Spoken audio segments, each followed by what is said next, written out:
એક પુસ્તક લાવ્યો છું, ઘણું જીવો ગુજરાતી. એના લેખક છે નારાયણ દેસાઈ. ગુજરાતી સાહિત્ય પરિષદના પ્રમુખ હતા ત્યારે દર મહિને મુખપત્ર પરબમાં એ પત્ર લખતા હતા. એમાંથી આ પુસ્તક તૈયાર કર્યું છે. ઘણું જીવો ગુજરાતી. એના આરંભે ઉમાશંકર જોશીની એક રચના મૂકી છે. ગેય રચના છે. અમર ભટ્ટે એનું સુંદર સ્વરાંકન કર્યું છે અને ગીત રૂપે એનો પાઠ પણ કર્યો છે. સદા સૌમ્યશી વૈભવે ઉભરાતી, મળી માતૃભાષા મને ગુજરાતી. એને અંતે ઉમાશંકરભાઈ કહે છે, ધ્રુવા સત્ય સાથી, અહિંસા સુહાતી.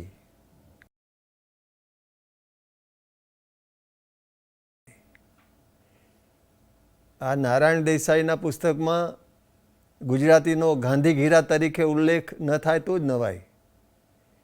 ગાંધીજીના ખોળામાં નારાયણ દેસાઈ ઉછર્યા હતા. ગાંધીજીના મંત્રી મહાદેવ દેસાઈ, એના પુત્ર નારાયણભાઈ, એ ઔપચારિક શાળાઓમાં ગયા નહોતા, જાતે જ ભણ્યા. અને કેવું ભણ્યા? ગુજરાતી, હિન્દી, અન્ય ભારતીય ભાષાઓ, અંગ્રેજી, બધા પર એમનું પ્રભુત્વ હતું. પણ ખાસ તો ગુજરાતીમાં એ બોલ્યા. છેલ્લે ગાંધીજી વિશે એનો વૈશ્વિક પ્રભાવ પડ્યો. તો ગુજરાતીમાં લખવું, ગુજરાતીમાં બોલવું એક મોટી ઘટના ગણાય આપણા સમયમાં. ગાંધીગીરા. ગાંધીજી જે ભાષા બોલ્યા, ગાંધીજીએ જે ભાષામાં લખ્યું, મોટે ભાગે લખ્યું, અંગ્રેજીમાં પણ લખ્યું. કેટલાક કહે છે કે એમનું અંગ્રેજી પણ સારું હતું, કોઈ કહે છે કે વધારે સારું હતું. પણ ગાંધીજીએ જે ગુજરાતી લખ્યું છે અને આત્મકથામાં જે ગુજરાતી લખ્યું છે, અદ્ભુત છે. તો જેણે ગાંધીજીને સમજવા હોય અથવા ગાંધીજી સુધી આવવું હોય, એણે આ ગુજરાતી ભાષા પર પ્રભુત્વ મેળવવું જોઈએ. આરંભ તો હેમચંદ્રાચાર્યથી કરો. ગુજરાતીનું જૂનામાં જૂનું રૂપ એમણે સાચવી લીધું. એટલે હેમચંદ્રથી શરૂ કરીને નરસિંહ મીરા, પ્રેમાનંદ, દયારામ અખો અને આધુનિક સમયમાં ગોવર્ધનરામ કાંત નાનાલાલ, આ એવા સર્જકો છે જેમનું વૈશ્વિક મહત્ત્વ છે. આ બધાએ ગુજરાતીમાં લખીને ગુજરાતી ભાષાને સમૃદ્ધ કરી છે. એમાંના ઘણા ખરા તો બીજી ભાષાઓમાં લખવા સમર્થ હતા, પણ ગુજરાતીમાં જ લખ્યું અને ગુજરાતીના વિકાસમાં ફાળો આપ્યો. વૈષ્ણવજન ગીત નરસિંહ મહેતાનું, ભજન કહો જે કહો તે, આખો દેશ સમજે છે. આખા દેશના સંગીતકારો એ ગાય છે અને બહુ સહેલું પડે છે. કારણ કે ભારતીય ધર્મ અને સંસ્કૃતિએ જે મૂલ્યો એક એક શબ્દમાં અંકિત કર્યા છે, એ બધા મૂલ્યોની વાત આ વૈષ્ણવજનમાં આવે છે. અહીં વૈષ્ણવ એટલે એક ઉમદા ઉત્તમ માણસ જે બીજાનો વિચાર કરે. એના કયા કયા લક્ષણો હોય તે આ રચનામાં આવેલા છે. તો વૈષ્ણવજન આ ગુજરાતી ભાષામાં રચાયેલી કૃતિ એ આખો દેશ સમજે છે એમ કહેવામાં જરાય અતિશયોક્તિ નથી. એટલે જે આ પરંપરાને જાણતા હોય અને જેની માતૃભાષા ગુજરાતી હોય, એ ગૌરવ લે. અભિમાન તો નાનો શબ્દ છે, ગૌરવ લે. હું હિન્દીનો અધ્યાપક, હિન્દીમાં ઠીક ઠીક કામ કર્યું, સંસ્કૃત પણ ભણ્યો અને ભણાવ્યું, અંગ્રેજી પણ થોડું ઘણું વાંચ્યું, થોડુંક લખ્યું પણ ખરું. પણ ગુજરાતીમાં જે સહજતાથી લખી શકું છું, એ પછી બીજી ભાષાઓમાં ગયું છે અને વ્યાપક આવકાર પામ્યું છે. એટલે માતૃભાષામાં લખવું એ સૌથી મોટી સગવડ છે. લેખક પોતાની સર્જકતાને માતૃભાષામાં સારી રીતે વ્યક્ત કરી શકે. માતૃભાષાના પણ અનેક રૂપ હોઈ શકે. એક રૂપ હોય બોલચાલનું, બીજું હોય શિક્ષણમાં માધ્યમ તરીકે જે ખપ લાગે તે પ્રશિષ્ટ રૂપ, અથવા માન્ય અથવા આદર્શ સ્ટાન્ડર્ડ લેંગ્વેજનું રૂપ. એ બંને રૂપો લેખકને આત્મસાત હોય તો સર્જનાત્મક કૃતિથી માંડીને વિવેચન આસ્વાદ સુધી એ સહેલાઈથી કામ કરી શકે. મેં આરંભ કર્યો પ્રશિષ્ટ ભાષામાં, પણ પછી ગયો બોલચાલની ભાષામાં. ઉપરવાસ કથાત્રય છે, ઉપરવાસ, સહવાસ, અંતરવાસ. એમાં આ ઉત્તર ગુજરાતની બોલી, એનો રણકો, એની શક્તિ લઈ આવવાનો પ્રયત્ન કર્યો અને એમાં સારી એવી સફળતા મળી. શરૂઆતના 15 પ્રકરણ મેં બિલકુલ બોલચાલમાં લખેલા. ત્યારે ડૉક્ટર હરિવલ્લભ ભાયાણી, આદરણીય ગુરુ જેવા, ગુરુ જ ગણો ને, એમણે કહ્યું કે આ અઘરું પડશે ઘણાને, એટલે બોલીનો લાભ લઈને પણ તમે માન્ય ભાષાની નજીક આવો. એટલે મેં થોડો ફેરફાર કર્યો. પણ આ ઉપરવાસ અને એ પહેલાં માનવીની ભવાઈ અને મળેલા જીવ, આ કૃતિઓ ગુજરાતીમાં જ રચાઈ અને ગુજરાતીમાં જ રચાઈ શકે એવી છે એની શક્તિ. તો જે પ્રાદેશિક સાહિત્ય, હિન્દીમાં જેને માટે આંચલિક સાહિત્ય કહે છે, આંચલિક વાર્તા, આંચલિક નવલકથા, મુખ્યત્વે આંચલિક કથા સાહિત્ય, એને આપણે ગુજરાતીમાં જાનપદી સાહિત્ય કહીએ છીએ. એ તો ભાષામાં જ હોઈ શકે. અને ગુજરાતીનું આ જાનપદી સાહિત્ય ઘણું સમૃદ્ધ છે. પહેલાં મેઘાણી આવ્યા અને મેઘાણી એક નમ્રતાથી ફર્યા સૌરાષ્ટ્રમાં, ગુજરાતમાં, આમ તો આખી દુનિયામાં ફર્યા. ઇંગ્લેન્ડમાં પણ રહ્યા હતા, બંગાળી પણ જાણતા હતા, અંગ્રેજી જાણતા હતા. પણ જે ગુજરાતી બોલાતું હતું, એની જે વાર્તાઓ હતી, એના જે ગીતો હતા, જે વૃદ્ધો પાસે સચવાયેલા હતા, જે ગઢવીઓ બારોટો પાસે સચવાયેલા હતા, એ બધા સાંભળીને એમણે એક બળવાન ભાષામાં એની અભિવ્યક્તિ કરી. અને આજે હું તમને કહું કે જે સૌથી વધુ વાંચાતા ગુજરાતી લેખકો છે, એમાં ઝવેરચંદ મેઘાણી અને કનૈયાલાલ મુનશી મોખરે છે. બીજા પણ પન્નાલાલ વગેરે પણ વંચાય છે, પણ આ મોખરે છે કારણ કે ગુજરાતીનો જે વારસો છે, બોલચાલનો વારસો, એ એમનામાં બરોબર સચવાયેલો છે. ગુજરાતી ભાષા એમનામાં વિકસી છે. એટલે દરેક લેખક માટે માતૃભાષા એ મહત્ત્વની વાત છે. હવે શિક્ષણ પાસે આવીએ તો અત્યારે એક વ્યામોહ ચાલે છે આખા દેશમાં, માતૃભાષા ન હોય એવી ભાષાને માધ્યમ બનાવીને શિક્ષણ લેવાનું. હજુ માતૃભાષાની બહેનપણી જેવી કોઈ ભાષા હોય તો સમજ્યા, પણ અંગ્રેજી નથી આવડતું શિક્ષકોને. હું અતિશોક્તિ વિના કહું છું, નથી આવડતું શિક્ષકોને. વિદ્યાર્થીને તો એનું ભાગ્ય હોય તો થોડુંક આવડે. જે આવડે છે તે માતૃભાષા છે, પણ એને બાજુ પર મૂકીને એક વધારાનો ભાર ઉપાડીને જે માતૃભાષા નથી એવી ભાષામાં બધા વિષયો ભણવાના, આ એક ખોટી પરંપરા જૂની પણ છે. જ્યારે આ નવી પદ્ધતિનું શિક્ષણ આવ્યું ત્યારે તમને નવાઈ લાગશે કે ગુજરાતી વિષયની પરીક્ષા પણ અંગ્રેજી માધ્યમમાં લેવાતી હતી, કારણ કે એ સીધી માતૃભાષા. અલબત્ત ભારતમાં ઘણા લોકો છે જે સંસ્કૃતને માતૃભાષાની જેમ સેવે છે અને બોલે છે. અહીં અમદાવાદમાં, સોલામાં તમે જાઓ તો વિદ્યાર્થીઓ સંસ્કૃતમાં બોલતા હોય ને આનંદ થાય. પણ અંગ્રેજી સહેલાઈથી વિદ્યાર્થી ઘરમાં, ગલીમાં, ગામમાં બોલતો હોય એવું ભાગ્યે જ બને. એવા તો અપાદૃત ઘટકો જ હોય. જેમ કે કોઈ દિલ્હીના અધિકારી હોય જે અંગ્રેજી જાણતા હોય અને બાળકોને અંગ્રેજી શીખવતા હોય અને ઘરમાં વાતાવરણ હોય, પતિ પત્ની બંને અંગ્રેજી જાણતા હોય તો બાળકોને એ લાભ મળે. પણ ગામમાં મા બાપ મજૂર હોય કે ખેડૂત હોય, એનું બાળક અંગ્રેજી માધ્યમમાં ધકેલાય. બસ આવે પીળા રંગની, બાળકોને ભેગા કરીને મા બાપ પણ ઉતાવળમાં ટાઈ પહેરાવીને બેસાડી દે. 4-5 વાગે આવે, ઠેકાણું ન હોય.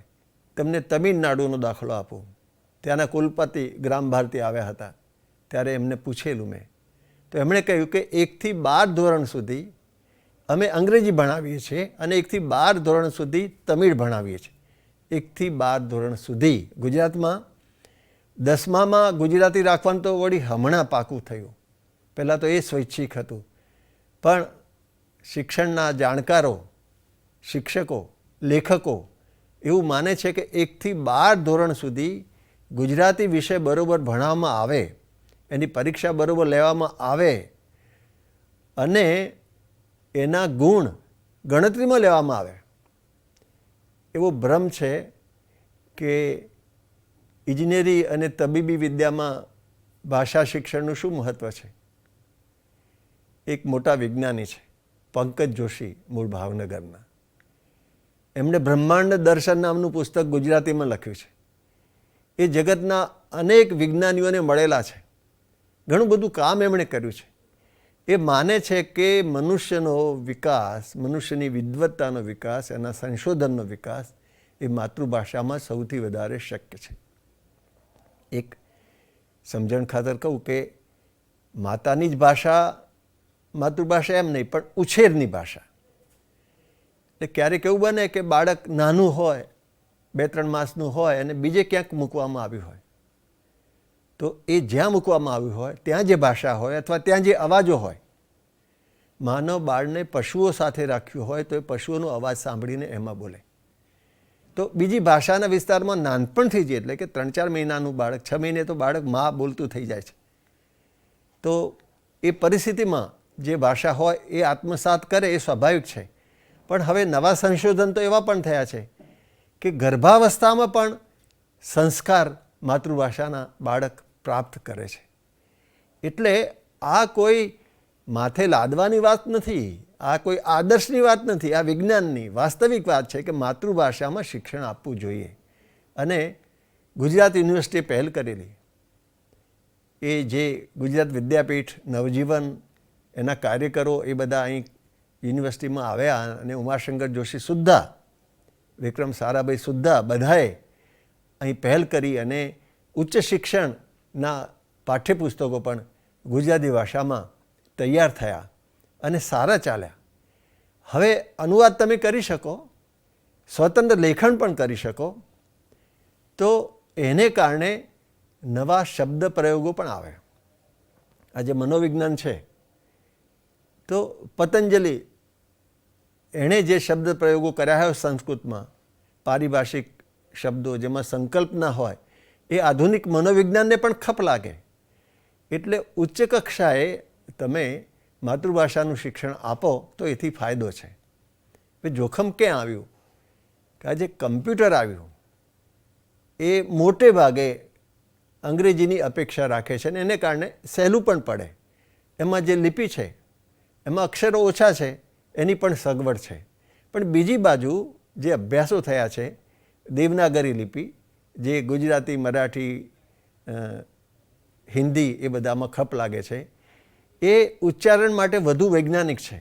એ પણ સંશોધન થયું છે. આમ તો લિપિ અને ભાષા બે જુદા છે.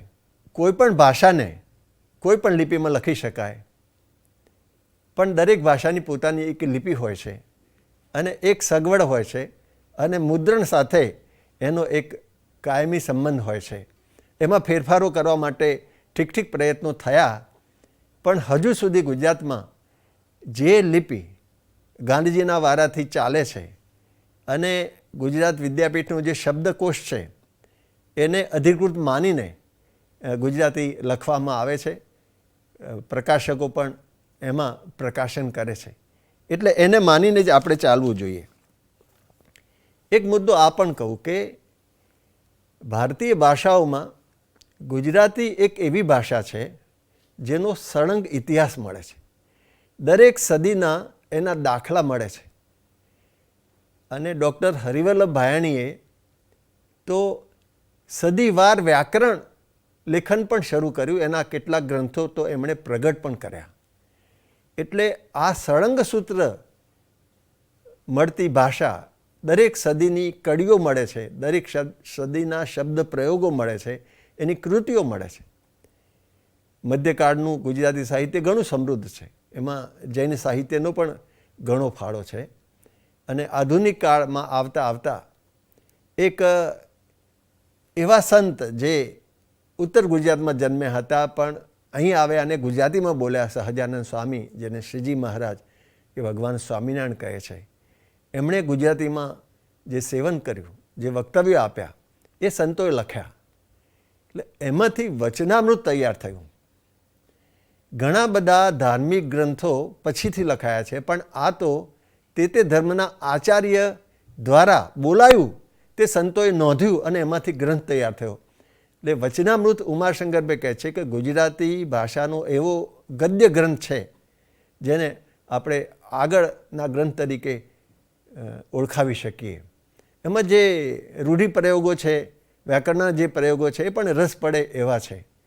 તો વચનામૃતથી શરૂ કરીને પછી આગળ આવીએ તો એમાં ગદ્યનું ખેડાણ, એમાં એક ગોવર્ધનમ 87માં તો શરદચંદ્ર પ્રગટ થાય છે અને 1 સુધીમાં બધા ભાગ પ્રગટ થાય છે.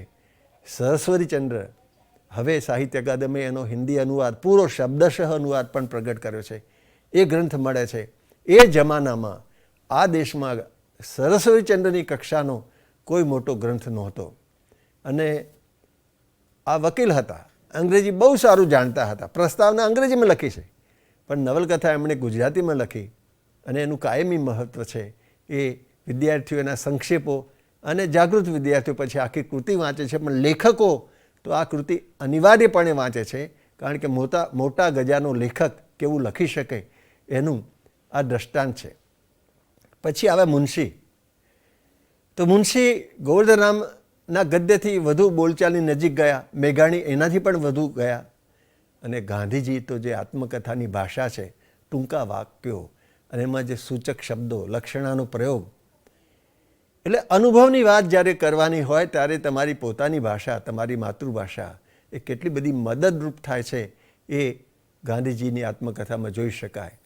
એમના બીજા 2 પુસ્તકો પણ, હિન્દ સ્વરાજ અને દક્ષિણ આફ્રિકાના સત્યાગ્રહનો ઇતિહાસ, એ પણ ગુજરાતી ભાષાના દ્રષ્ટાંત તરીકે જોવા જેવા છે. એમાં એક નવો પ્રયોગ એ આવ્યો કે લેખકો પણ બોલીમાં લખતા થયા. પાત્રોના સંવાદમાં તો આવે બોલચાલના શબ્દો, જેમ કે નાટક હોય, સૌરાષ્ટ્રનું હોય તો એના બોલચાલમાં સૌરાષ્ટ્રનો લહેકો આવે, ઉત્તર ગુજરાતનું હોય તો એનો લહેકો આવે. પણ લેખકો પણ એ રીતે લખતા થયા છે. આવા કેટલાક પ્રયોગો થયા છે જેને દર્શક બહુ સ્વીકારતા નહોતા કે લેખકે તો માન્ય ભાષામાં જ લખવું જોઈએ.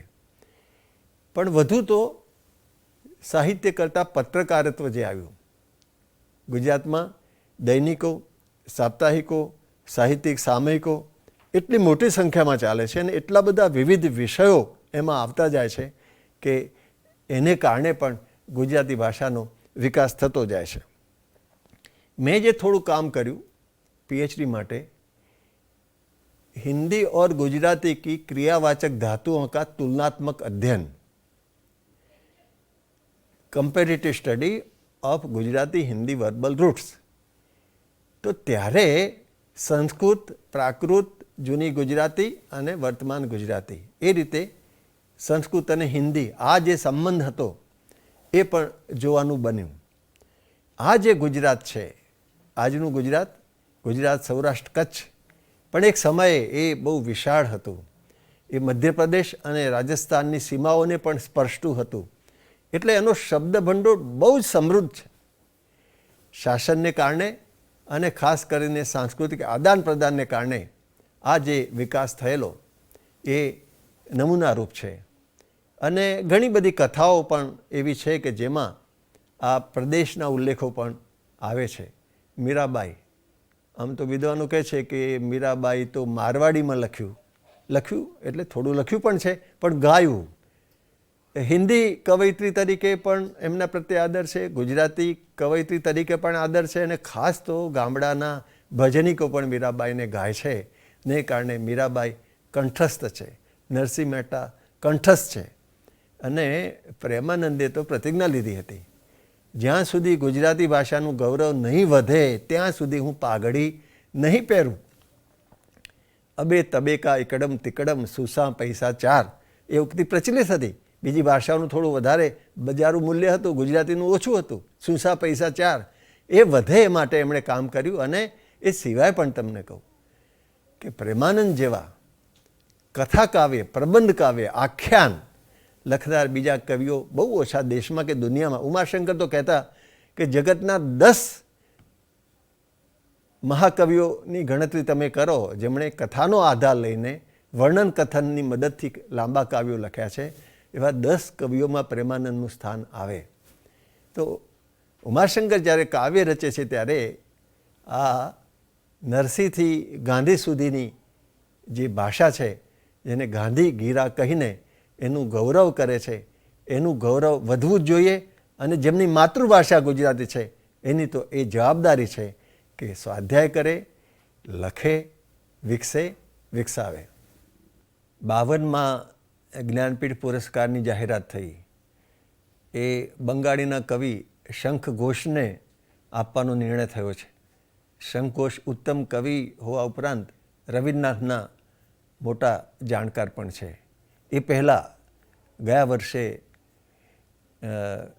એ માટે હું ભાગ્યશાળી બન્યો.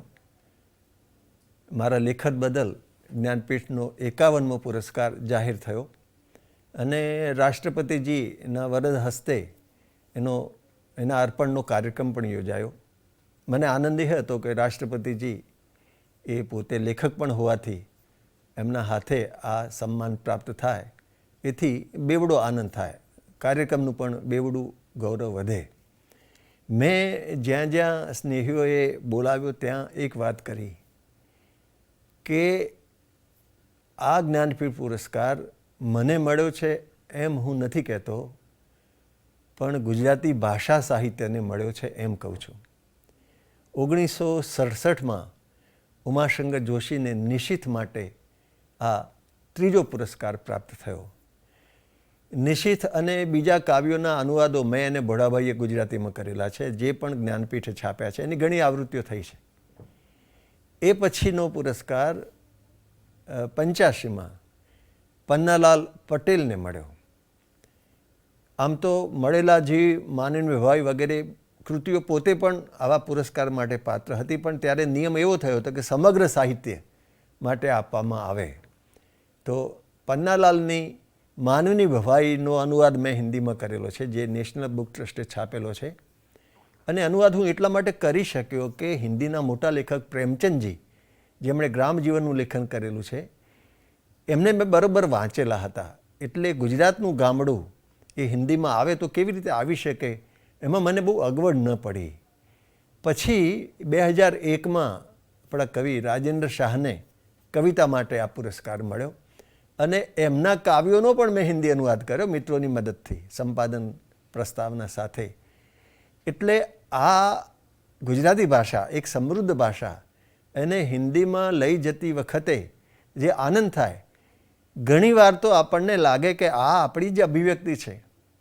ગાણું અધૂરું મેલમાલા વાલમાં, હૈયે આવેલું પાછું ઠેલમાં, હોઠે આવેલું પાછું ઠેલમાં. ઉમાશંકરભાઈનું આ ગીત છે. એનો અનુવાદ મને ને ભોળાભાઈને બહુ ફાવ્યો નહીં, પછી સાદું ગદ્ય અનુવાદ જ કર્યો છે. હે પ્રિય ગીત અધૂરા મત છોડ, પણ એમાં ગાણું અધૂરું મેલમાલા વાલમાં એક રમૂજી વાત પણ છે. ઉમાશંકરભાઈ એમના માતૃશ્રી પાસે જઈને આ સંભળાવ્યું કે માં, આ એક લોકગીત હું સાંભળી આવ્યો છું. એટલે માએ કહ્યું કે જા, આ તો તે રચેલું છે. એટલે જે જૂની પેઢી એની પાસે આ લોકગીત અને લોક વાર્તા, એની જે મૂડી હતી, એ મૂડી કેટલી મોટી હતી કે તરત કહી શકે કે આ ભલે લોકગીત જેવું લાગે પણ નવાએ રચેલું છે.